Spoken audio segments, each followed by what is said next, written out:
সারা দেশের ১০ জেলার ১১টি উপজেলায় ২০,০০০-এর বেশি কৃষক কার্ড দেওয়া হবে। প্রতিটি কার্ডের বিপরীতে ২,৫০০ টাকা করে পাবেন কৃষকরা।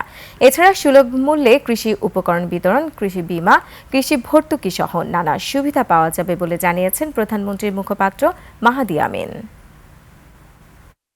আগামীকাল টাঙ্গাইলে নববর্ষের প্রথম ক্ষণে সেটি বাস্তবায়ন করা হবে এবং প্রাথমিকভাবে আমাদের ২০,০০০-এর বেশি কৃষককে ১০টি ডিস্ট্রিক্টে বা জেলায় ১১টি উপজেলায় প্রণয়ন করা হবে।